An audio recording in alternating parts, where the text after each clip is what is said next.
Let me tell y'all a story about once upon a time on Sullivan Road. Little Ro, a 6-year-old with a big smile and even bigger appetite, was eyeing his grandma's apple crumb cheesecake from Cafe Intermezzo. Grandma Ruby had been saving it from this weekend, but the moment she turned her back, not even 13 seconds later, Little Ro inhaled that cheesecake. Bro, he straight T-Rex the hell out of that culinary masterpiece. And when Grandma Ruby discovered the empty plate with 3 crumbs, she began foaming at the mouth like a rabid dog on a rage and was ready to do a number in on Little Ro. My boy was cooked, but before she could unleash her 5-finger fury, Little Ro looked up at her with those big brown eyes, looking just like that little cat on Shrek, and said, "Grandma, don't be mad.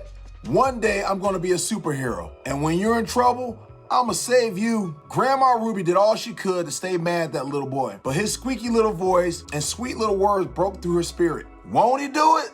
Before she knew it, she was laughing so hard she had tears rolling down her face. "Little boy, how are you gonna save me? You can't even take care of yourself." So she let Little Ro off the hook and sent him outside to play. Now, if you didn't know, Grandma Ruby was living with the sugars, which she had to carefully manage. So later that day, she treated herself to a big lemonade 7-gallon cup from Chick Oh Nah. And not long after, her blood sugar shot up, and suddenly everything just went south. Grandma Ruby collapsed right there in the middle of her hallway. When Little Ro ran back in, he was the first to find her, and panic hit. But then he remembered his promise to her. He knew he had to be that dude. Without wasting time, he ducked into Grandma's room and grabbed her cell phone, unlocked it with her facial recognition. These kids these days. He quickly FaceTimed his pop, who was out on the road driving his big rig through Texas. Ro's dad called his wife, who was a lash tech up in Marietta, but she was at least 40 minutes away.